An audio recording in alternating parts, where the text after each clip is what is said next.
हरे कृष्णा। तो आप सबका स्वागत है।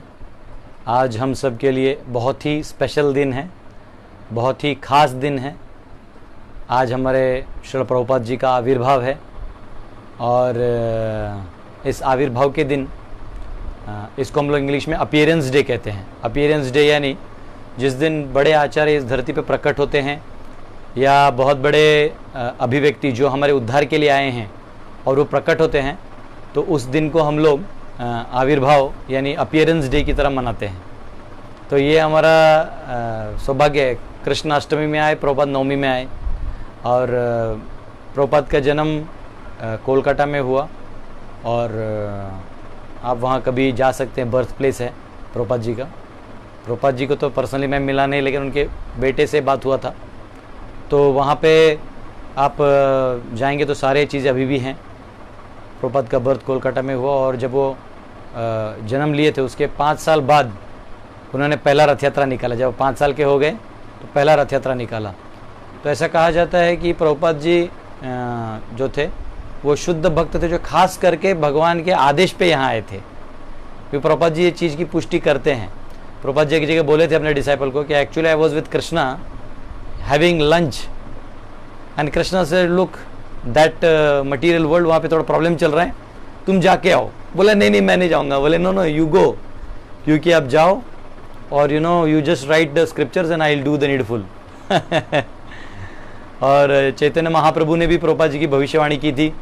उन्होंने कहा था कि मेरा सेनापति आएगा और वो सेनापति क्या करेगा, सारे विश्व के सभी लोगों को इकट्ठा करेगा, काले गोरे नीले पीले अमीर गरीब सारे विभिन्न जाति प्रजाति सबको इकट्ठा करेगा भगवान के हरि नाम के आधार पे, और मेरे बारे में सब कुछ वो पूरा बताएगा, सब ग्रंथों को लिखेगा और सबको एकत्र करके यहाँ मायापुर धाम में वो सबको इकट्ठा करेगा। और प्रभुपाद जी ने वो किया। प्रभुपाद जी ने चैतन्य महाप्रभु की वाणी को पूरा किया। प्रभुपाद जी जब 5 साल, जब वो बहुत भी छोटे थे तो उनको एक रोग हो गया था। वो डिजीज़ ऐसा था कि जैसे ये नए मॉडर्न मेडिसिन वाले क्या करते थे, जानबूझ के चिकन सूप पिलाएंगे या फिर ऐसा कुछ पिलाएंगे कि इससे आप ठीक हो जाइए। बोले अंडा खाइए, ज़बरदस्ती ऐसा कुछ अधार्मिक चीज़ आपको दवाई के नाम पे वो डाल देंगे और लोग ले भी लेते थे। तो वो बहुत बीमार थे बचपन में, तो उनको उनके मदर फादर बहुत टेंशन में आ गए। उनके फादर जो थे वो भी एक भक्त थे, गौर मोहन डे। तो वो नहीं चाहते थे कि ऐसा कोई चीज़ हो कि चिकन सूप पिलाना पड़े, लेकिन तभी ब्रिटिशर का राज था, तो जो इवन डॉक्टर्स थे वो लोग वही दवाई देते थे। तो उनकी माँ ने बोला नहीं, बच्चा तो बचना चाहिए, धर्म तो बाद में आएगा जब बच्चे का जान ही नहीं बचेगा। तो कैसे तैसे फैमिली ने एग्री किया। तो प्रभुपाद जी को ऐसा सूप यहाँ तक प्रभुपाद जी ने, बच्चे थे तभी, फेंक दिया। तो प्रभुपाद जी इतने बचपन से ही प्योर लाइफ जिए और जब वो 5 साल के थे उन्होंने रथ यात्रा निकाला। जगन्नाथ जी के भक्त थे और बचपन में भी उनके घर पे राधा गोविंद जी की विग्रह थे जो उनके पिताजी सेवा करते थे। कई बार हमारे गृहस्थों के घर पे भी राधा कृष्ण के विग्रह होते हैं, जो अभी मैंने बहुत लोगों के दर्शन भी लिए। कल जन्माष्टमी के उपलक्ष्य में सभी ने अपने अभिषेक के फोटोज़, दर्शन के फोटोज़, श्रृंगार के फोटोज़, और मुझे तो आश्चर्य हुआ कि इतने भक्तों के घर पे भगवान विराजमान हैं। तभी मैं सोच रहा था इतने लोग लाइव में कैसे आते हैं। सबके घर में भगवान का सेवा चल रहा है और भगवान प्रेरणा दे रहे हैं। तो ये जो प्रभुपाद का इंट्रिकेट एक सर्विस एटीट्यूड था, वो उनका बचपन से ही उनके माता पिता ने उनको ढाल के रखा था। कृष्ण की कृपा थी। और जितने भी साधु गौर मोहन डे के घर में आते थे भोजन प्राप्त करने के लिए या कुछ कथा सुनाने के लिए, तो उनके पिताजी एक ही चीज़ बोलते थे कि कृपया करके आशीर्वाद दीजिए कि अभय, प्रभुपाद जी का नाम अभय चरण था बचपन में, बोले अभय को जो है राधा रानी की कृपा प्राप्त हो। तो वो बोले कि आप राधा रानी की कृपा प्राप्त हो, इसलिए कृपया करके आप ऐसा आशीर्वाद दीजिए। तो सभी जो भक्त थे वो लोग आशीर्वाद देते, जाओ कृष्णे रमति रस्तु, ये कृष्ण की मति तुम्हारी बनी रहे। और फिर तभी अभय चरण जो थे उसके बाद सारे कॉलेजेस वगैरह में गए, सारे क्रिश्चियन कॉलेजेस थे तभी, तो उसमें सब में गए और उन्होंने पढ़ाई किया। पढ़ाई करने के बाद वो थोड़े गांधी वाले मूवमेंट से अट्रैक्ट हो गए थे। जनरली जितने भी रिवॉल्यूशंस है ना, ये रिवॉल्यूशनरी लोग बचपन में ही कुछ रिवॉल्यूशन करते रहते हैं, ऐसे अचानक कोई रिवॉल्यूशन नहीं होता, उनका एक अंदर जुनून होता है। तो वो उन्होंने देखा कि गांधी जो हैं तो वो कुछ कर रहे हैं देश के लिए, आज़ादी के लिए कुछ कर रहे हैं। तो प्रभुपाद जी भी तभी, मतलब जब वो कॉलेज के स्टूडेंट थे तो वो जलाने का और सत्याग्रह वगैरह वगैरह ये सब जो था, इसमें प्रभुपाद जी बहुत एक्टिव थे। और प्रभुपाद जी ने फिर उसके बाद ऐसी फिर जल्दी विवाह हो जाता था, आपको तो मालूम है। तो 26 साल के जब वो थे, तो 26 ईयर्स के जब वो थे, तो उन्होंने उनका एक दोस्त था, नरेन नाम था उसका। वो नरेन जो थे प्रभुपाद जी के जो गुरु थे, भक्ति सिद्धांत सरस्वती ठाकुर, इनका वॉक्यूबुलरी ऑक्सफोर्ड के 10 गुना था। तब जो सूर्य का इंग्लिश में कैलकुलेशन करने वाले वो एकमेव स्कॉलर थे, पूरे दुनिया में सब पागल हो गए। तो उनको ब्रिटिशर्स ने कहा कि आप जो है पदवी ले लीजिए। तो भक्तिसिद्धांत ठाकुर बोलते थे ये पदवी वगैरह मुझे नहीं चाहिए। तो उनके गुरुजी ने डिसाइड किया था कि मैं पूरे विश्व में मेरे लोगों को भेजूंगा और प्रचार कर। तो अपने बहुत सारे डिसाइपल्स को उन्होंने ट्रेन किया था कि वो जाके वेस्ट में, अमेरिका में, लंदन में जाके प्रचार करें, क्योंकि वहां के विचारधारा से यहाँ इन्फ्लुएंस हो रहा है। ये लोग लूट के तो सब कुछ चले गए, लेकिन ये अपना जो गीता है वो लूट के नहीं गए। जो असली धन है हमारा हिंदुओं का या वैदिक प्रथा के लोगों का, जो हमारा आध्यात्मिक ज्ञान का सागर है, वो नहीं ले गए। तो बोले ठीक है मैं भेजूंगा। ऐसे वो बहुत ही 64। तो इस्कॉन भी जो है वो गौड़िया मठ की एक शाखा है, महाप्रभु की एक गौड़िया मठ एक शाखा है, शाखा इस्कॉन, और उसका एक शाखा हमारा भक्ति वेदांत विद्या भवन है, पत्ता है कुछ भी है। तो इन्होंने क्या किया, प्रभुपाद जी को बताया, अभय को, अभय ये भक्ति आए हैं। तो प्रभुपाद जी सोचते सन्यासी होंगे वो निर्मतरस्त वगैरह, तो रहने दो। बोले नहीं नहीं नहीं, तुम्हें चलना है, मेरे साथ चलना है, बहुत दोस्ती के हट में। वो ले गए। तो जो ही ले गए तो भक्तिसिद्धांत ठाकुर ने उनको देखा और बोला, you young man, you look educated, तुम पढ़े लिखे लग रहे हो, why don't you go to the west and preach the glories of lord Chaitanya. तो चैतन्य महाप्रभु के बारे में ऑलरेडी प्रभुपाद जी को मालूम था कि घर से थोड़ा बंगाल में गौड़ीय वैष्णव और हरे कृष्णा और गौर निताय, ये सब फेमस हैं। तो बोलते लेकिन तो गुलाम है, हम लोग तो ब्रिटिश राज में हैं, पहले हमको आजादी लाना होगा फिर बोलना होगा। तो भक्तिसिद्धांत ठाकुर ने उनको समझाया कि देखो जीव हमेशा ही बद्ध रहता है। अभी 15 अगस्त आ रहा है ना, हम लोग इंडिपेंडेंस डे, जन गण मन अधिनायक हम लोग गाएंगे, लेकिन वो आजादी नहीं है, हम लोग आज भी गुलाम है, आज भी जनता रो रही है सरकार के नाम पे। तो कोई मुक्त नहीं हुआ है, आप बस अपने ही लोगों के गुलामी में फंस गए, समझ रहे। ब्रिटिशर चले गए और आप अपने। तो प्रभुपाद जी भक्तिसिद्धांत ठाकुर कहते थे कि जीव जो है वो अपने कर्मों से बंधा हुआ है। ये ब्रिटिशर का आना, कभी अपने राज्य, अपने कोई हिंदू राजा होना, कभी कोई पापी राजा होना, कभी पुण्यवान राजा होना, ये सब निमित्त हैं। बंधन तो जीव को अनादिकाल से है, तो आप क्यों इसमें फंस रहे हो? इससे अच्छा होगा आप जाके प्रचार करो। तो थोड़ा दिमाग में प्रकाश आया प्रभुपाद जी के कि हाँ कुछ करना चाहिए। लेकिन तभी 26 साल के थे, उनको ऑलरेडी बच्चे थे, विवाह हो चुका था, बच्चे भी थे। अब ऐसे समय में घर छोड़ के जाना एक गृहस्थ के लिए बड़ा, मतलब बहुत ही बड़ा धर्म संकट होता है। वो सोच रहे थे कि अगर शादी नहीं किया होता तो मैं अभी के अभी इनके साथ जुड़ जाता। तो प्रभुपाद जी गृहस्थ होते हुए भी माफ करेगा मेरा आवाज थोड़ा, कल रात को बहुत कीर्तन किया हमने, डांसिंग कीर्तन इसलिए आवाज थोड़ा। तो प्रभुपाद जी जो थे उन्होंने गृहस्थ होते हुए भी अपने गृहस्थ धर्म को निभाया, अपने बच्चों को संभाला, पत्नी को संभाला। और उन्होंने क्या किया, इतना करने के बाद भी उन्होंने प्रचार कार्य को जारी रखा। वो जा जा के जितनों को बता सकते थे वो बताते थे। कई बार हमारे भक्त सोचते हैं कि नहीं, एकदम परफेक्शन वाला स्टेज आएगा तब हम लेक्चर देंगे। नहीं, प्रभुपाद जी बोलते थे आपको जितना मालूम है उतना आप दूसरों को बताइए। तो प्रभुपाद जी बोलते थे और खुद ही उन्होंने अपने जीवन में पालन किया था। 26 साल के, यानी प्रभुपाद जी का जन्म हुआ था 1896 और प्रभुपाद जी अपने गुरु को मिले 1922, तो तभी वो 26 साल के थे। 1933 में प्रभुपाद जी का दीक्षा हुआ, ठीक है, मतलब 11 साल बाद हुआ। यहां मैंने देखा है कि कोई एक दिन भजन कर लेता है तो बोलता है मेरा दीक्षा कब होगा, मैंने इतना डोनेशन दिया है। लोग समझ ही नहीं पाते, दीक्षा जो है कोई नाम बदल जाए उससे आप कोई बड़े भक्त नहीं बन जाएंगे।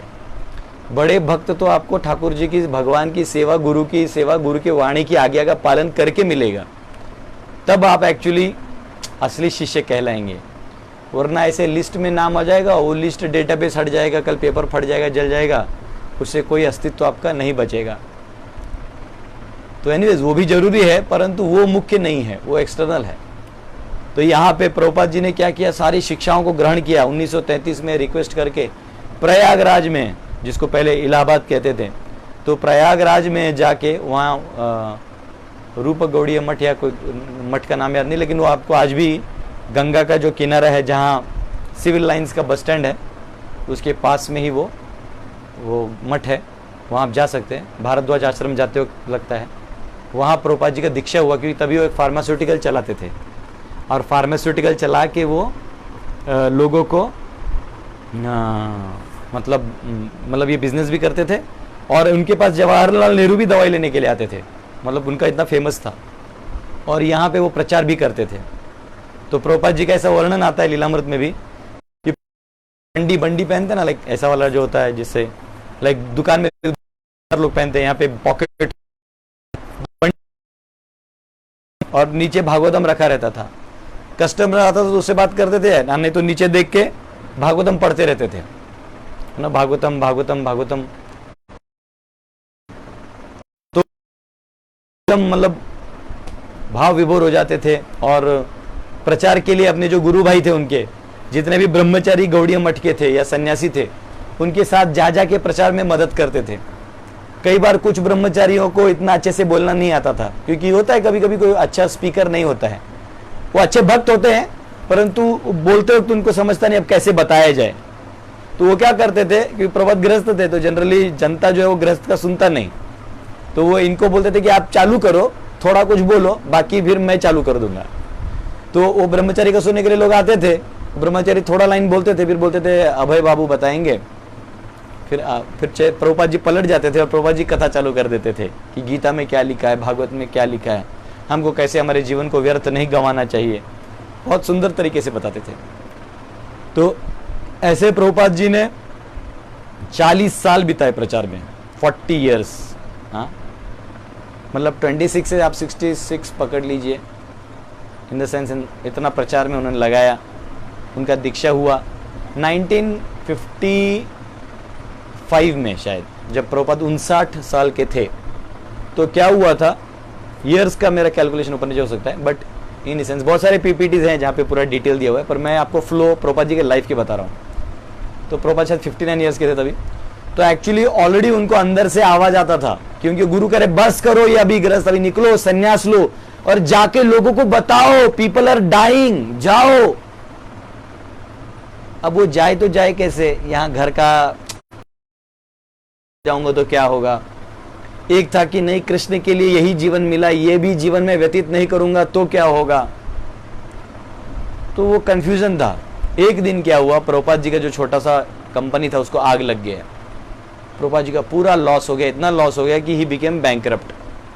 इतने बैंकरप्ट हो गए कि प्रभुपाद जी ने अपने हाथों से जो भागवतम लिखा था, फर्स्ट कैंटो का ट्रांसलेशन वगैरह सब लिखे थे, उनकी पत्नी ने वो पूरा बंडल रद्दी में बेच के चाय और बिस्किट खाया। प्रभुपाद जी को इतना गुस्सा आया, इतना गुस्सा आया कि उन्होंने बोला कि तुम्हें चाय चाहिए कि मैं चाहिए। तो पत्नी भी बोली मुझे चाय चाहिए, क्योंकि देखिए इस संसार में अगर आप पैसा लाके नहीं देते हैं ना, अगर आपने पैसा लाके जिस दिन नहीं दिया, आपको उस दिन बाहर रास्ते पे फेंक दिया जाएगा। आपको कोई नहीं पूछने वाला है, कोई नहीं पूछने वाला है। तो प्रभुपाद जी जानते थे चीज़, अवंती ब्राह्मण के सेक्शन है, प्रभुपाद जी वो बहुत अच्छे से बताते हैं। तो वो उन्होंने बोले ठीक है, आपको तुम्हें चाय चाहिए तुम चाय रखो, मुझे कृष्ण चाहिए, मैं कृष्ण के पास जा रहा हूँ। प्रभुपाद जी जो पलटे उसके बाद कभी अपने घर नहीं गए। तो प्रभुपाद जी ने संन्यास लिया। प्रभुपाद जी ने फिर जाके अनेक मठों में प्रवेश किया। लेकिन क्या था कि लोग प्रभुपाद जी को तभी जानते नहीं थे कि ये कोई रिवॉल्यूशन कर सकते हैं। उनको ऐसे ही कोई बुढ़ा आया है अभी अपना बुढ़ापा निकालने के लिए, ऐसे सोच के रख लिया था। तो उनको 2 धोती कुर्ता तक नहीं दिया किसी ने, एक जगह तो उनको कपड़ा तक नहीं दिया किसी ने। प्रभुपाद जी कुछ नहीं बोले। फिर प्रभुपाद जी वहाँ से गए और उन्होंने फिर उनके वृंदावन में एक थे भक्ति प्रज्ञान केशव महाराज, ऐसा कुछ नाम था उनका। तो वो जो थे उन्होंने बोला अरे अभय आप आइए, वो जानते थे आप, उन्होंने मदद किया था बॉम्बे में, क्योंकि प्रभुपाद जी का मुंबई में ग्रैंड रोड में एक शॉप था। तो तभी वो मुंबई के बड़े बड़े लोगों से मिलवाते थे अपने सन्यासी गुरु भाइयों को। तो ऐसा होता है, तो वो करवाते थे और उन्होंने, वो जानते थे उनको। आज देखिए ग्रैंड रोड में मंदिर है, जहाँ जहाँ प्रभुपाद रहे ना सब जगह मंदिर है। हाँ, चिप्पीवाड़ा दिल्ली में मंदिर हो गया, सब जगह हो गया। फिर प्रभुपाद जी ने क्या किया, संन्यास लिया और वो आर्टिकल्स लिखते थे, बैक टू गॉडेड आर्टिकल्स, और बैक टू गॉडेड आर्टिकल्स लिखा दिल्ली में बांटते थे। तो लोग लेते थे, कोई मतलब ऐसा था। तो एक आदमी ने उनको ऑप्शन दिया है कि आप इतना लिखने के बजाय, छोटे छोटे में एक एक आर्टिकल लिखने के बजाय, आप एक पूरा का पूरा ये सारे ग्रंथों को क्यों नहीं लिख देते, तो एक ही बार में सबको सब पता चल जाएगा। बोले अरे तो बहुत अच्छा आइडिया है। और प्रभुपाद जी को वहाँ गर्मी में कभी सनस्ट्रोक आ जाता, चक्कर आके गिर जाते। प्रिंटिंग करने के लिए जब पेपर लेके जाते तो अपने कंधे पे लेके जाते, क्योंकि हमाल का पैसा बचना चाहिए। प्रभुपाद जी ने बहुत मेहनत की है। बहुत बार ये बोलते हो आंखों से आंसू आ जाता है। तो प्रभुपाद जी ने पूरा जो बंडल है वो अपने कंधे पे लेके जाते थे, वो प्रिंटर के पास जाते थे, खुद छापते थे, लोगों को बताते थे। फिर उसके बाद उनको किसी ने झांसी में, कोई एक बहुत बड़े व्यक्ति थे, उनका नाम माधवराव सिंधिया ऐसा कुछ, उस रॉयल फैमिली से था कनेक्शन। उन्होंने झांसी में उनको लैंड दिया कि ठीक है आप यहाँ पे चालू करिए। तो प्रभुपाद जी ने पहला मूवमेंट चालू किया, द लीग ऑफ डिवोटीज करके, द लीग ऑफ डिवोटीज करके उन्होंने चालू किया। और झांसी में लीग ऑफ डिवोटीज चालू करने के बाद वो प्रचार तो किया, लेकिन प्रभुपाद जी 4 नियम के बारे में बड़े कड़े थे। No meat eating, no intoxication, no illicit sex, no gambling. नशा नहीं करना, जुआ नहीं खेलना, परस्त्री व्याभिचार नहीं करना और मांसाहार नहीं करना। ये प्रभुपाद जी एकदम क्लियर रखते थे, ये आपको करना होगा और आपको नाम जप करना होगा। तो एक ही शिष्य मिला उनको, प्रभाकर नाम का, जो उनका पहला शिष्य है, इंडियन ही थे प्रभाकर, पहले शिष्य थे। और उसके बाद क्या हुआ, उसके बाद ये जो जिन्होंने दान दिया था माधवराव सिंधिया, जो भी उनके रिलेटिव है, किसी ने दिया था, उनकी पत्नी ने मुंबई से फोन किया कि स्वामी जी वो खाली करिए, मुझे वहां ब्यूटी पार्लर बनाना है। प्रभुपाद जी कुछ नहीं बोले, वहां से निकल गए। कई बार होता है जब आप कोई कार्य करने जाते हैं, जैसा मैंने भी एक पहला गुरुकुल खोला था, बनाया, एनीवेज वो कोई मिशन था, उन्होंने हेल्प किया था, पर बाद में उन्होंने मेरे बच्चों को नॉनवेज खिला दिया, तो बहुत गुस्सा है मुझे, फिर हम लोग को छोड़ के चले गए। लेकिन प्रभु की कृपा से फिर यहाँ पे मिल गया। तो ये सब चैलेंजेस बहुत होते हैं। तो प्रभुपाद ने लीग ऑफ डिवोटीज बनाया, प्रभुपाद ने कुछ नहीं फिर कहा और वहाँ से निकल गए प्रभुपाद। और फिर वहाँ से निकले वापस वृंदावन गए, क्या करें। तब उनको ना अंदर से आवाज आ रहा था, go to the west, go to the west. और वो और राधा दामोदर मंदिर में रहते थे। आज भी आप राधा दामोदर मंदिर में जाएंगे तो प्रभुपाद जी के 2 रूम है, एक जगह जहाँ प्रसाद लेते थे और एक जगह है जहाँ पे वो बैठ के लिखते थे वगैरह। तो आज भी वो 2 रूम्स हैं। और जहाँ वो बैठ के प्रसाद लेते थे या बैठते थे, वहाँ उसके सामने ही रूप गोस्वामी का समाधि था। तो अपने रूप गोस्वामी के समाधि को देखते हुए वो बोलते थे कि मुझे कुछ दीजिए। तो रूप गोस्वामी ने कहा तुम सिर्फ जाओ और ग्रंथों को लिखो, बाकी परंपरा का पूरा आशीर्वाद है। ये उनको दर्शन हुआ। तो प्रभुपाद जी फिर निकले और ग्रंथों को उन्होंने ठान लिया कि अब मुझे जाना है वेस्ट। और ऐसा कहते भी 10 ईयर्स प्रिपरेशन में लग गए वृंदावन में, जो रहे 1955 से 1965। ये 10 साल उन्होंने यहाँ प्रचार इत्यादि सब किया, सक्सेस नो सक्सेस। सोचिए इतने बड़े आचार्य को इतना संघर्ष करना पड़ा।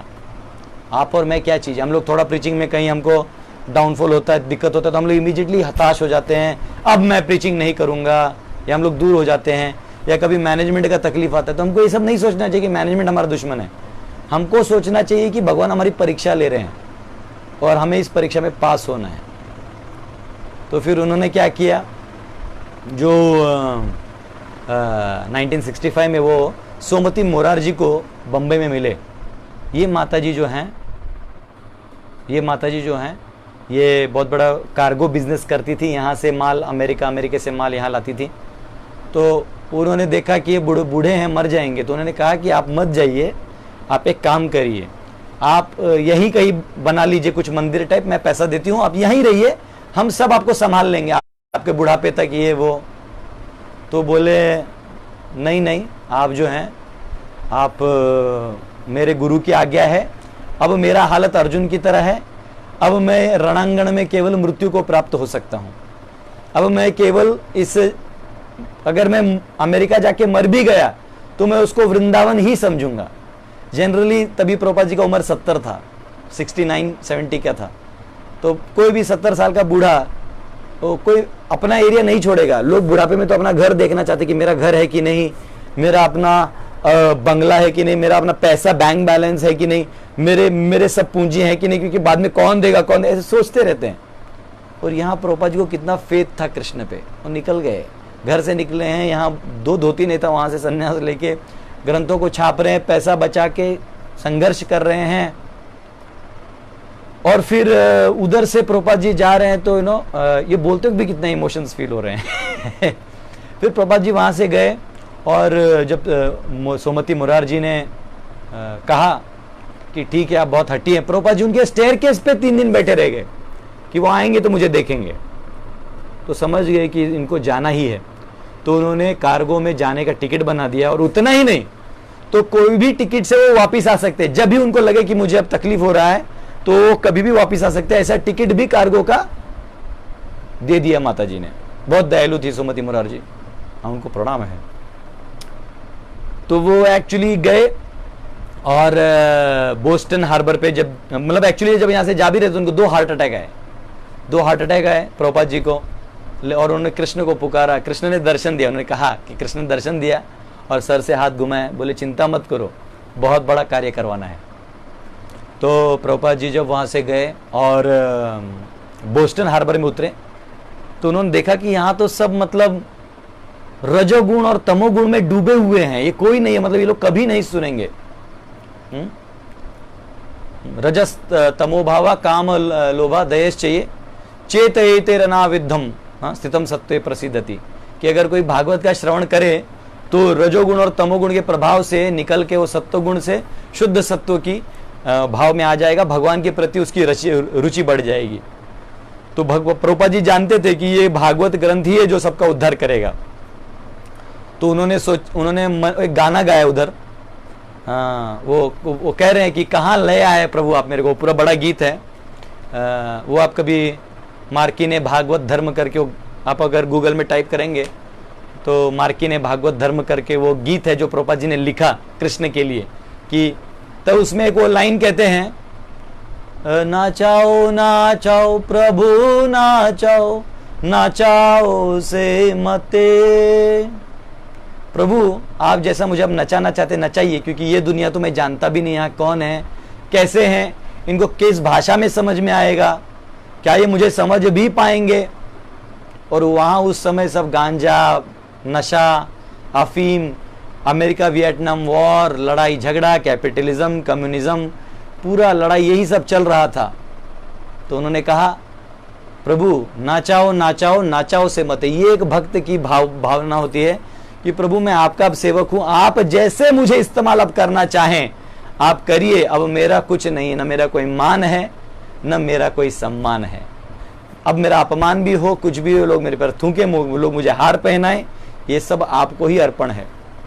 आप बस मुझे इस्तेमाल करिए, आपका मैं इंस्ट्रूमेंट होना चाहता हूं, यही मेरा सौभाग्य होगा। तो प्रभुपाद जी ने ऐसा बोल दिया और प्रभुपाद जी आगे बढ़े और एक अग्रवाल जी का घर था जिनका रेफरेंस उनको मिला था, सैली अग्रवाल, वहाँ पे वो कुछ दिन रुके और उबाल के आलू वो नीचे रखते थे फ्रिज में, जहाँ ऊपर कभी कभी नॉनवेज रहता था नीचे फ्रिज में आलू रखते थे, चुपचाप खाते थे। प्रभुपाद जी अपने मिशन में एकदम फोकस थे, वो काम है, ये बचे हुए चीज़ मैं एडजस्ट कर लूँगा। और करके प्रभुपाद जी ने फिर प्रचार के लिए बाहर निकले तो सब गांजा वांजा पीने वाले, उधर एक डेविड करके था, तो प्रभुपाद जी यहाँ से टाइप राइटर लेके गए थे कि मैं टाइप करूँगा, वहाँ उनका वो डेविड ने टाइप राइटर पटक के फेंक दिया और उनको मारने निकला था। प्रभुपाद रातों रात भागे वहाँ से, सर फिरे लोग थे। प्रभुपाद जी निकले तो बावरी करके एक जगह है, बावरी में सब नंगे लोग रहते थे।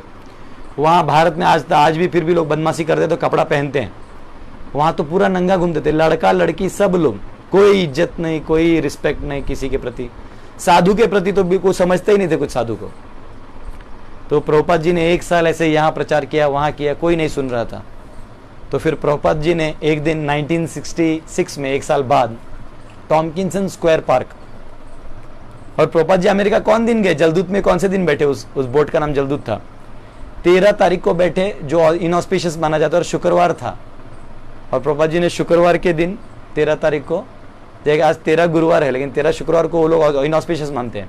अब प्रभुपाद जी जैसे ऑस्पिशियस आदमी उसी दिन को गए।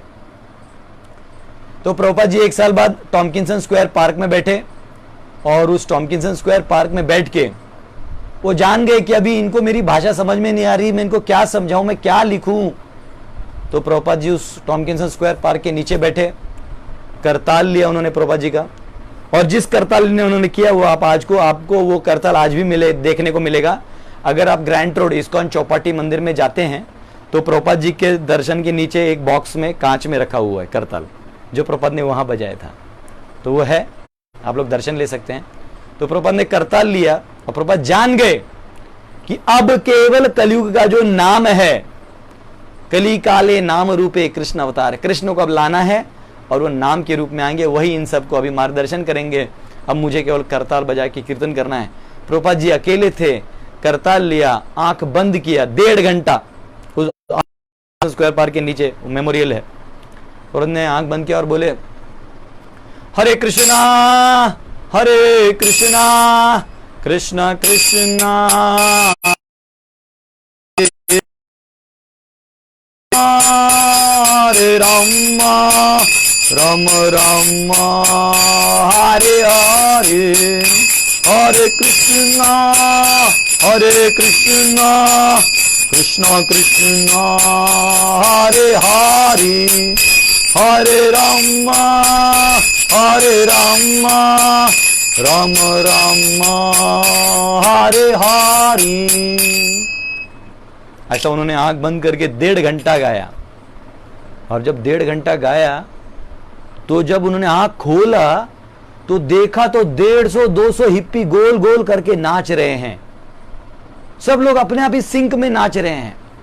हाँ, मैंने आपको ग्लोरीज ऑफ होली में बताया ना, फ्रीक्वेंसी मैच होता है, जब फ्रीक्वेंसी मैच तो सैंड पार्टिकल एक फॉर्मेशन बनाती हैं, वैसे जो ही आप नाम लीजिएगा तो सभी जीव अपने आप नाचने लगते हैं। हाँ, कल हमने जन्माष्टमी मनाया, आप सबको लाइव अभिषेक दिखाया, हमने कैमरा उल्टा नहीं घुमाया क्योंकि हमने बहुत ही हेल्प लेके, सबका सम्मति लेके हमने फेस्टिवल मनाया था, तो कैमरा उल्टा नहीं घुमाया, आपको सिर्फ अभिषेक दिखाया। आपको आवाज़ से समझ में आएगा पीछे कितने लोग हैं, सब लोग रात को 1:30 बजे तक नाच रहे थे, फेस्टिवल हुआ। तो ये अपने आप होता है, कृष्ण का नाम में वो शक्ति है। तो क्या हुआ, प्रभुपाद जी तो हम लोग कुछ भगवान के बारे में सुने, तो उसमें से तो एक गैराज था, उस गैराज वाले से प्रभुपाद ने दोस्ती कर लिया। गैराज यानी एक छोटा शॉप था, बंद हो रहा था कुछ दिनों के लिए, तो उसको नाम रखा प्रभुपाद ने मैचलेस गिफ्ट, क्योंकि कृष्ण कॉन्शियसनेस ये मैचलेस गिफ्ट है, इसका कोई मैच नहीं है। तो वहां पे बैठे और उन्होंने कीर्तन किया। प्रभुपाद जी ने उनको लेक्चर दिया, उनको बताया, तभी प्रभुपाद जी ने उन लोगों के लिए गुलाब जामुन बनाए। गुलाब जामुन को हम लोग इस्कॉन बुलेट्स बोलते हैं, तो इस्कॉन बुलेट्स जो हैं वो प्रभुपाद जी ने खिलाए। और ये लोग तो गंजेड़ी तो थे, तो और नशा चढ़ता है, हाथ पांव फैला के, तभी है बदमाश लड़का भी आए तो फोल्ड करके बैठता है गुरु जी के सामने। कोई भी समुदाय का हो, कोई भी पंथ हो, लोग इज्जत से बैठते हैं। ये लोग ऐसा पाँव फैला के बैठे, हाँ बोलो बोलो, कोई रिस्पेक्ट नहीं, कुछ नहीं। प्रभुपाद जी इतना भी गुस्सा नहीं किए, बहुत दया किए, बहुत दया किए। दया कोरी मोरे पतित देखिया, वो कह रहे हैं कि दया करो, है ना। और ये दया भगवान ने करने के लिए प्रभुपाद जी को भेज दिया। आप प्रभुपाद जी के फोटोज भी देखेंगे ना, तो प्रभुपाद जी एकदम ऐसे लाइक वो एक ग्लांस में आपको कंपैशन दिखाई देता है। वो फोटो देख के बहुत लोग डिवोटी बन जाते, बोलते हमको इन स्वामी जी का सब समझना है। इतना मतलब प्रभुपाद जी का फोटो देख के लोग इतना खुश हो जाते हैं। तो उन्होंने, प्रभुपाद जी ने सबको इकट्ठा किया और फिर प्रभुपाद जी ने 1 महीना रोज उनको बुला बुला के खिला खिला के, रात को सब जाने बाद खुद ही बर्तन घिसते थे। सोचिए 70-72 साल का व्यक्ति है वो, उनकी से। और ये अमेरिकन को कुछ पता ही नहीं चल रहा था क्योंकि गांजा नशे में थे। 1 महीने बाद जानकी नाम की एक लड़की थी, उसका जानकी नाम था, जेम्स नाम था शायद उसका, बाद में प्रभुपाद जी ने जानकी नाम रख दिया। प्रभुपाद जी ने सबका नाम कृष्ण कॉन्शियस भावना ऐसा आध्यात्मिक नाम दे दिया सबका, जानकी, राम, श्याम ऐसे नाम दे दिए। तो वो जानकी, वो जो जेम्स थी माता जी, जानकी माता जी, वो बोली कि क्या मैं आपको बर्तन मांज के दे सकती हूँ? बोले अरे इंडिया में होता, भारत में होता तो ये पूछने वाला बात नहीं होता, मेरे को कोई बर्तन ही नहीं छूने देता, तुम लोग को पूछना पड़ रहा है, आओ।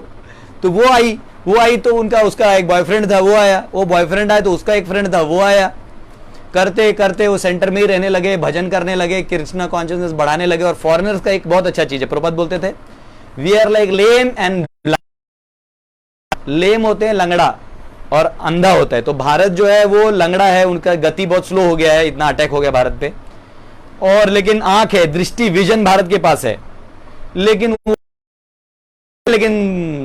पांव तगड़ा है, भागने में तेज है, लेकिन कहां भाग। तो अगर हम दोनों एक दूसरे को सहारा करें तो हम दोनों भी गति को अच्छे से प्राप्त कर सकते हैं। तो ईस्ट और वेस्ट प्रभुपाद बोलते थे ऐसा हाथ जोड़ना चाहिए।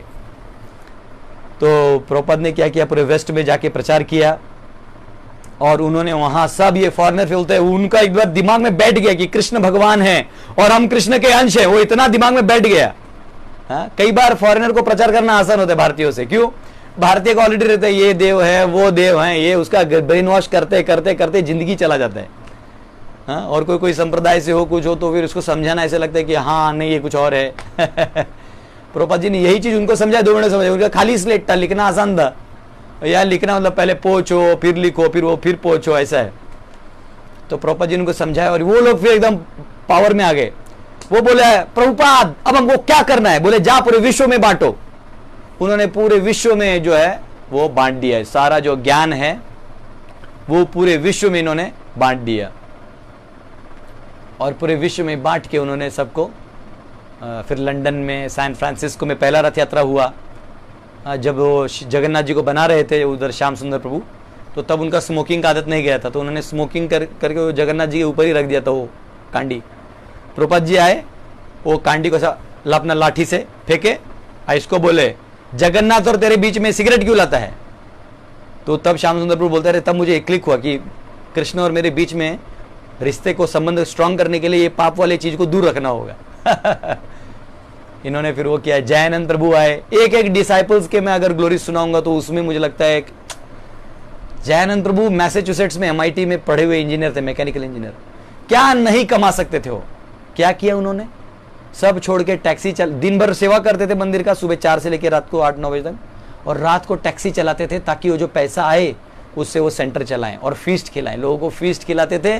और वो जयानंद प्रभु तो ऐसे थे कि सब्जी वाले लोग भी बोलते थे जयानंद कहाँ है, जयानंद ऐसा पूछते थे, हमारा जया हमारा दोस्त किधर है, ऐसा बोलते थे। तो जयानंद बहुत ही फ्रेंडली काइंड ऑफ पर्सनैलिटी थे। तो ये फर्क है। और प्रभुपाद जी फिर उन्होंने सारे डिसाइपल्स को लेके, जॉर्ज हैरिसन, बीटल्स ग्रुप के जो जॉर्ज हैरिसन थे उनका पूरा ग्रुप, इनको डिवोटी बनाया, बड़े बड़े लोगों को डिवोटी बनाया, और इन सब को इंडिया लाए, भारत में लाए। भारत में लाए तो मुंबई में क्रॉस मैदान में बहुत बड़ा प्रोग्राम किया, क्रॉस मैदान में बहुत बड़ा प्रोग्राम किया। और उस क्रॉस मैदान के प्रोग्राम में कम से कम मतलब 10-20 हजार लोग होंगे, और उसमें 2 सन्यासी बने, परम पूज्य लोकनाथ स्वामी महाराज और परम पूज्य राधानाथ स्वामी महाराज। दोनों को प्रभुपाद जी ने बुला के ना कनेक्शन किया, वो दोनों भी सन्यासी बने।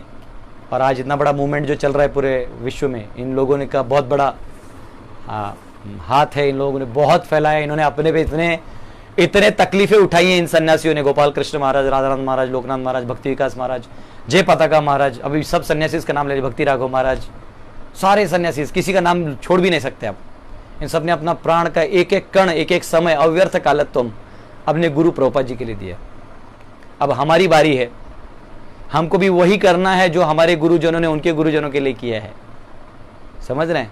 तो ये हमारा जो जनरेशन, आप जो अभी इतने 44 लोग लाइव में हैं, मेरा रिक्वेस्ट है आप 44 भी, प्रभुपाद जी बोलते हैं 44 क्यों, मुझे एक आदमी मिल जाए फेथ वाला तो मैं उसको पूरा दुनिया हिला दूंगा। आप 44 है, आपसे रिक्वेस्ट है, अपना जीवन में अपना घर दार नौकरी ये सब करिए जहाँ जितना जरूरी है पेट के लिए, लेकिन अन्य बचा हुआ समय प्योर कृष्ण के लिए दे दीजिए। और उसमें अपने आत्मसम्मान का चिंता मत करिए कि मुझे सम्मान मिलेगा नहीं मिलेगा, लोग मेरे बारे में क्या कहेंगे, मेरी बेइज्जती होगी, समाज में क्या नाम होगा। छोड़ दीजिए, तिलांजलि दीजिए। एकुले ओकुले मुई दिलो तिलांजलि, तिलांजलि दे दिए। तिलांजलि मतलब जिसका श्राद्ध कर देते ना, उसको तिल देके उसको भगा देते, जाओ दे दिया तिल, अब मेरे को इसके बाद मैं इससे अपने आप को नहीं जोड़ूंगा। तो आप बोलेंगे प्रभु जी फिर हमारा गोत्र क्या है? अच्युत गोत्र होता है, वैष्णव का गोत्र अच्युत होता है। कभी कोई पूजा करिए, कोई बोले कौन सा गोत्र, बोला अच्युत गोत्र ब्याह। कई बार लोग मुझे पूछते हैं, कई बार मतलब किसी के साथ गया था तो मेरे पिताजी कुछ कर रहे थे गया में पिंडदान, बोले गोत्र बोलिए, मैं अच्युत बोल दिया। प्रभु जी बोले, पिता बोले नहीं वत्स। हम बोले आपका वत्स है, मेरा अच्युत है, मैं प्रभुपाद का गोत्र का हूं वैष्णव गोत्र। शास्त्रों में कहा गया है कि जब आप कृष्ण का अर्पण हो जाते हैं तो आप कृष्ण के हो जाते हैं, और कृष्ण अच्युत हैं तो आप अच्युत के गोत्र के हैं तो कभी ये मत सोचिए आप वैष्णव तो आपका कोई नहीं है, आप कृष्ण के हैं, आप प्रभुपाद जी के हैं, आप वैष्णव के हैं। अनंत कोटि वैष्णव आपके ऊपर नजर रख रहे हैं, आपको कुछ नहीं हो सकता। आपके ऊपर सुदर्शन चक्र हमेशा आपको रक्षा करेगा, गरुड़ जी आपकी रक्षा करेंगे। आप ऐसा अपने आप को कम मत समझिए, इन दुनिया को देख के अपने आप को उसमें मत डुबा दीजिए। तो क्या हुआ उसके बाद, प्रभुपाद जी ने जब ये पूरा विस्तार किया, भारत में आए, फिर मायापुर में इन्होंने मंदिर बनाया, मायापुर में निर्माण कार्य चालू किया। बहुत संघर्ष हुआ, तमाल कृष्ण महाराज ने बहुत संघर्ष किया, जयदत्त महाराज ने ग्रंथों को अच्छे से टाइप किया, और उनको इतना, हम लोग बोलते इसमें ये गलती है वो गलती है, वो अलग चीज़ है भैया। एक बुक टाइप करो, समझ में आता है। मैंने एक बुक लिखा है, उसको मेंटेन करने में मेरे को हालत ख़राब हो रहा है। मैं तभी समझ गया कि भैया इन लोगों ने जो किया है बहुत किया है। ये कमेंट लिखने वाले या कुछ भी एंटी चीज़ लिखने वाले वो होते हैं जिन्होंने अपने ज़िंदगी में दूसरों के लिए कुछ नहीं किया है उनको अनुभव ही नहीं होता है, इसलिए वो कमेंट्स का कोई फ़ायदा नहीं है। हाँ, जो कभी आप कुछ किए हैं तब आपका अनुभव काम में है, तब आप इनकी महिमा को समझें, कैसे इन लोगों ने अपने गुरुदेव के लिए जान दिया है। कई बार इंडिया में आते थे तो इनको लोग CIA एजेंट, अंग्रेजों का मंदिर ऐसा बोल देते थे। कितना घिनौना है। एक तो भारतीय लोग भक्ति को ले नहीं पाए प्रभुपाद से, इन्होंने ले लिया तो आप ऐसा बोलते हो। एक बार किसी कोई फॉरेनरी वैष्णव वृंदावन में किसी गोस्वामी मंदिर में चला गया दर्शन लेने। वो गोस्वामी बोला हाँ प्रार्थना करो ताकि अगले जन्म तुम्हारा ब्रज में जन्म हो, गोस्वामी के परिवार में, और तब तुम वैकुंठ जाओगे। तो खुश हो गया, उसको तो अच्छा लगा। वो प्रभुपाद कहते, Prabhupada he is saying that next life I will become devotee in Vrindavan and I will go. Prabhupada बोले, rascal, you go and tell him that next life he will become a devotee in ISKCON, he will be born in foreign, we will deliver him and then he will go back to Godhead. You are already going, I am taking you, you fool. तो बोलते हाँ अरे ओ मैं प्रभुपाद, जय प्रभुपाद कई बार हम ISKCON के devotees को, जो स्मार्त ब्राह्मण होते हैं ना, इन लोगों को लगता है कि ये बहुत बड़े डिवोटी हैं, तो ये लोग हमेशा सोचते हैं कि ओह ये लोग अभी अभी डिवोटी बने। अरे अभी तभी कोई डिवोटी नहीं बनता है। आपको ब्राह्मण घर में जन्म मिला है तो उसका फायदा उठाइए, वैष्णव बनिए, क्योंकि ब्राह्मण सत्व गुण होता है, वैष्णव शुद्ध सत्व होता है। वो भले ही मलेच्छ परिवार में जन्म लिया हो, लेकिन उसको वैष्णव की कृपा हो गई, वो वहीं से उठ के शुद्ध वैष्णव बन गया। और हम यहाँ ब्राह्मणों के कुल में जन्म लेके भी अगर हम मुर्गा मटन में ही लगे हुए हैं तो फिर क्या फायदा, फिर उस ब्राह्मणत्व का कहलाने का क्या फायदा। इसलिए ब्राह्मण में जन्म लेना गलत नहीं है, लेकिन उसका फायदा नहीं उठाना गलत होता है।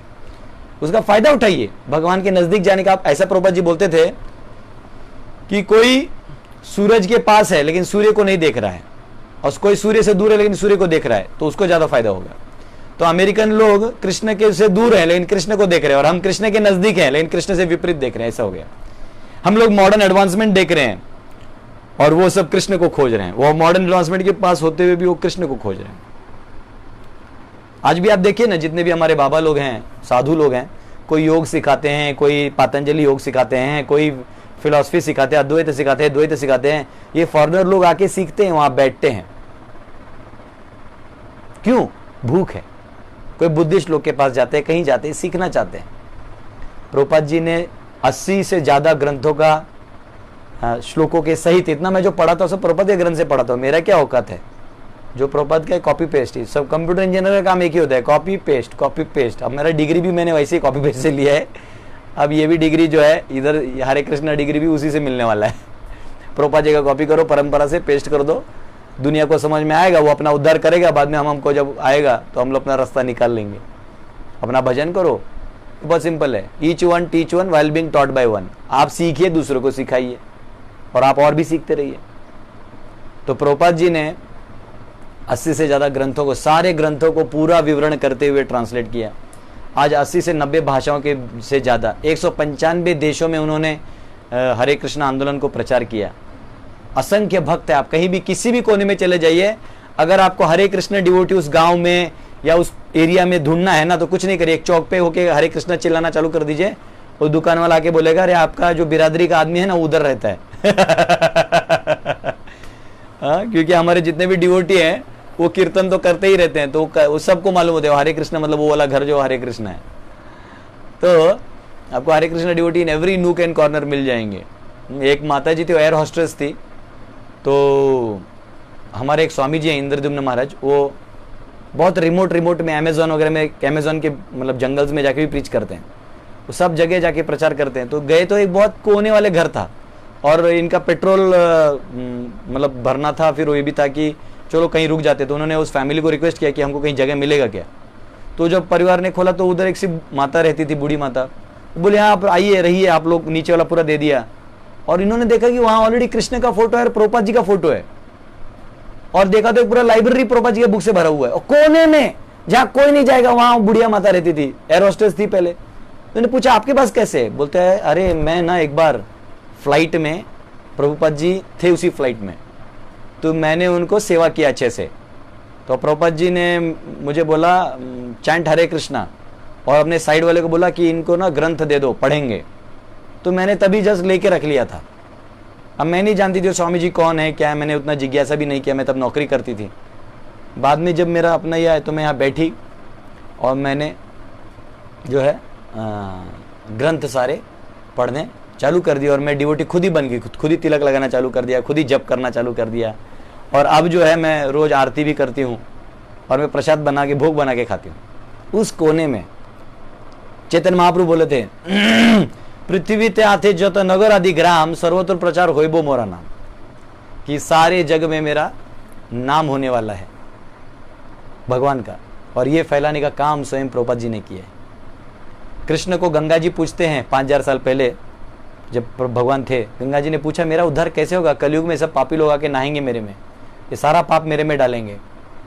तो उन्होंने कहा कि 5000 साल बाद मेरा एक सेनापति भक्त आएगा जो सारी दुनिया में वैष्णव बनाएगा, और वो जब तुम में डुबकी मारेंगे गंगा जी में, तो वो तेरा पाप भी, तू भी पाप से मुक्त हो जाएगी। ये स्वयं कृष्ण की वाणी है। वो श्लोक मैंने मेरे रिलीजन्स चैप्टर में, मैं ट्रू धर्म करके मेरा जो यूट्यूब में अवेलेबल है उसको सुनिएगा, लास्ट सेक्शन 6, उसमें मैंने ये सारे वर्सेस दिए हैं वो कोट करते हुए।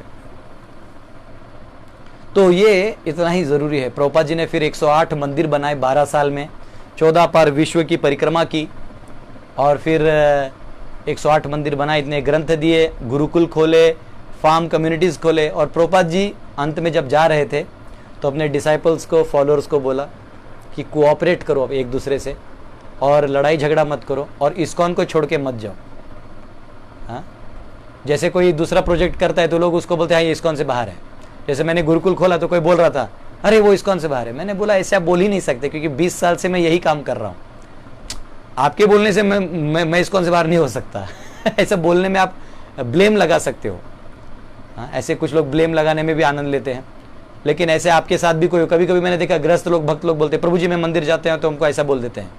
तो ऐसे कोई प्रेसिडेंट अगर बोलता है, ऐसे कोई अगर मंदिर का अध्यक्ष बोलता है, तो मेरा आपसे रिक्वेस्ट है कि प्रभुपाद के फैमिली को मत तोड़िए, प्रभुपाद के परिवार को, फॉलोअर्स को प्लीज़ मत तोड़िए, मेरा आपसे रिक्वेस्ट है। आप बहुत बड़ा जिम्मेदारी आपके पास है, हाँ, तो ऐसा मत करिए। कोई भी डिवोटी है, जैसा भी है, वो प्रभुपाद जी का फॉलोअर है, उसको कहीं ना कहीं वर्णाश्रम में स्थित करिए, उसको भक्ति भाव से सेवा करने का मौका दीजिए, ये आपसे रिक्वेस्ट है। और प्रभुपाद जी बोलते हैं ना, this is my request. Request नहीं मानिएगा तो फिर हो सकता है कोई आपको मना दे फिर फोर्सफुली ऐसा भी हो सकता है।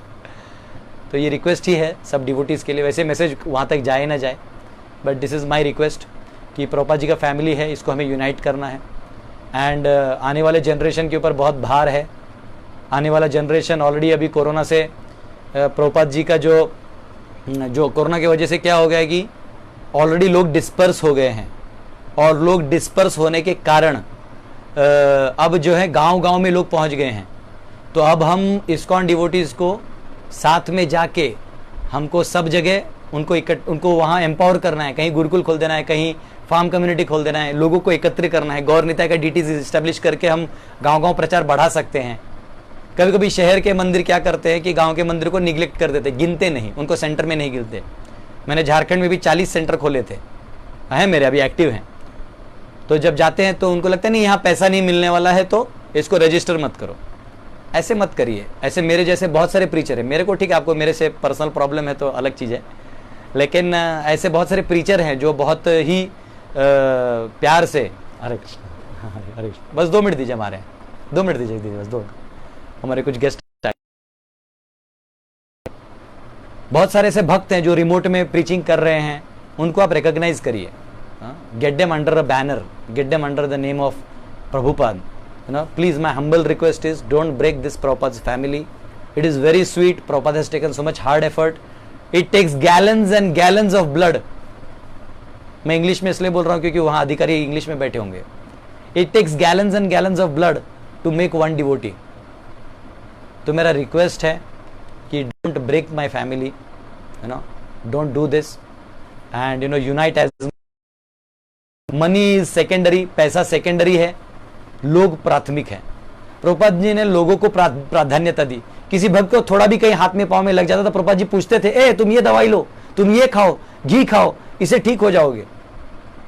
हाँ, तो प्लीज अपने अपने ईगो के लिए या पैसे के चक्कर में, कभी कभी होता है मंदिरों में लोग फंड कलेक्टर जो फंड लाते हैं, ये फंड लाने में इतना बड़े हो जाते हैं कि वो प्रीचर्स को वैल्यू कम कर देते हैं और उनके वजह से जो नए लोग हैं वो फंड में ही इतना लग जाते हैं कि नए लोगों को भक्ति देते ही नहीं, तो नए लोग भी नजदीक नहीं आते। तो ये प्रभुपाद जी को मिस रिप्रेजेंट मत करिए।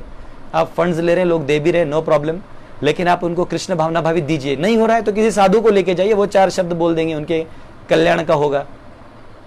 तो मेरा रिक्वेस्ट है, my again humble and humble request in this 2020 to all devotees, जो अधिकार पोस्ट पे बैठे हैं नहीं बैठे वो अलग चीज है।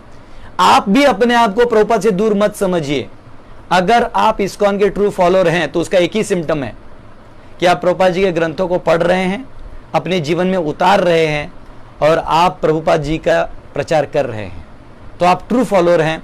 आपको किसी भी स्टैंप की जरूरत नहीं है, ये मेरा। और आपको कहीं भी दिक्कत होता है ऐसा कुछ भी प्रचार में, तो मेरा व्हाट्सएप नंबर 8808423269 है। आप डायरेक्ट मुझे संपर्क करें। All over India, all over world कुछ भी प्रॉब्लम होता है, तो आप हमेशा याद रखिए, you are a part of Prabhupada's family. Never feel neglected, because Prabhupada ji को जाके 50 साल हो गए। 1977 में प्रभुपाद जी ने धरती छोड़ दिया था। आज ऑलमोस्ट आप समझ लीजिए कि 77 से आज 53 ईयर्स हो गए हैं, या 52 ईयर्स कह सकते हैं, 53 नवंबर में होगा। तो तो ये आप कभी ऐसा मत फील करिए, क्योंकि ये मैं रिक्वेस्ट कर रहा हूँ कि हमको आने वाले जनरेशन को, हम सबको इकट्ठा रहना है, हम सबको एक होना है, मतभेदों को दूर करना है और केवल प्रभुपाद जी की प्रसन्नता के लिए सब करना है। कोई मुझे पूछ रहा था एक बार पर्सनली, मैं ये पर्सनल इसलिए कह रहा हूं क्योंकि इससे आपको प्रेरणा मिल सकता है। किसी ने मुझे बोला कि प्रभु जी क्या आप शुद्ध हैं या पापी हैं? तो मैंने बोला मैं महापापी हूं। तो फिर आप भक्त कैसे हैं? बोला मैं भक्त भी नहीं हूं, मैं केवल इतना जानता हूं कि मैं प्रभुपाद जी की ही सेवा करना चाहता हूं, बस। क्योंकि भगवान ने कहा है महत सेवाम द्वारम आहुरि मुक्तेश, तुमको मेरे पास आना है तो कोई एक भक्त पकड़ लो, उसकी सेवा करो, बाकी फिर मैं देख लूंगा। तो मैंने प्रभुपाद जी को पकड़ लिया है। अब प्रभुपाद जी को पकड़ लिया, मुझे दूसरा अन्य, मुझे अब कोई टेंशन नहीं है। अब मैं प्रभुपाद जी को पकड़ लिया हूं, मेरा रिक्वेस्ट है आप प्लीज सब लोग प्रभुपाद जी को पकड़ लीजिए, प्रभुपाद जी की शिक्षाओं को पकड़िए और डिसाइप्लिक सक्सेशन में जो गुरुज हैं उनके आदेश निर्देशानुसार आप प्रचार कार्य करिए। और आप कभी भी निग्लेक्टफुल फील मत करिए, अगर फील होता है तो जस्ट कॉल मी। साम दाम दंड भेद सब नीतियों को अपनाते हुए हम प्रभुपाद जी के फैमिली को इकट्ठा रखेंगे और इसको हमें आगे बढ़ाना है। आने वाले 10,000 साल प्रभुपाद जी बोल के गए that this movement will enlighten and there will be दैवी वर्णाश्रम एवरीवेयर, सब जगह डिवोटी होंगे। सोचिए प्रभुपाद जी इतना बनाए, उनके डिसाइपल्स ने इतना किया, अब हमारे पर कितनी जिम्मेदारी है।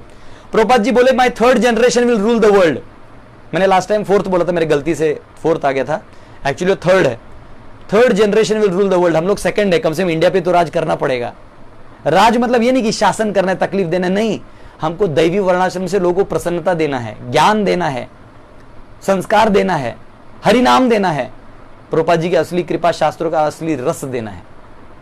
तो मेरा आप सबसे रिक्वेस्ट है कि आप लोग प्लीज इस महामंत्र का जप करिए और प्रभुपाद जी की प्रसन्नता के लिए प्रभुपाद जी का ग्रंथ वितरण करिए।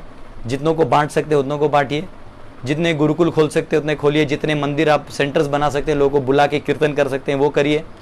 आपको कोई टेक्निकल हेल्प चाहिए, पॉलिटिकल हेल्प चाहिए, कुछ भी हेल्प चाहिए, कोई कर रहा है, किसी से हो रहा है तो बहुत अच्छा, नहीं हो रहा है जस्ट कॉल मी एनीवेयर। पर्सनली मेरा पूरा टीम आपके साथ खड़ा रहेगा। मेरे अभी 40 लोगों का ब्रह्मचारी टीम है मेरे साथ। मेरे पास इतने टॉप अथॉरिटीज़ में भी बहुत सारे लोग हैं जो मुझे पूरा समर्थन करके इसमें हेल्प कर रहे हैं, तो वहाँ से भी मैं आपको हेल्प करवा सकता हूँ। और मैं सभी डिवोटीज़ को जानता हूँ। आप कहीं भी प्रचार में मदद चाहते हैं तो इस प्रभुपाद जी के लिए मुझे भी रगड़ दीजिए इस सेवा में, ये मेरा सौभाग्य होगा। ये आज के दिन में ये ऑफरिंग है मेरा प्रभुपाद जी के लिए। हम लोग ऑफरिंग करते हैं, प्रभुपाद जी को कुछ अर्पण करते हैं, तो वैसे तो हम लोग खाली हाथ हैं, ऑफरिंग क्या करेंगे, लेकिन अपने आप को भी ऑफर कर दे तो बहुत बड़ा चीज़ है। तो बहुत बहुत धन्यवाद आपका। अभी मैं कीर्तन कर सकता हूँ, लेकिन कीर्तन करूँगा तो अभी हमारा ऑलरेडी मंदिर में ऑफरिंग्स चल रहे हैं और उस ऑफरिंग में भी मुझे जाना है, फिर उसके बाद पुष्पांजलि वगैरह होगा और फेस्टिवल है। आज करीबन 12 या 16 आइटम बन रहे हैं फीस्ट में। वो फोटोज़ में व्हाट्सएप में जो लोग हैं उनको पोस्ट कर दूंगा फेसबुक पे डालूंगा तो लोग डर जाएंगे कि किधर बन रहा है इतना फीस्ट। कल भी बहुत अच्छा फेस्टिवल हुआ भगवान की कृपा से, सब वैष्णव के आशीर्वाद से, और आप लोगों ने भी बहुत अच्छा मनाया अपने अपने जगह पे। मैंने सबका फोटोज़ देखा, जितनों का लाइक कर सका किया, नहीं किया तो ऐसे मत समझिए मैं उतना फास्ट नहीं हूँ टेक्निकल में।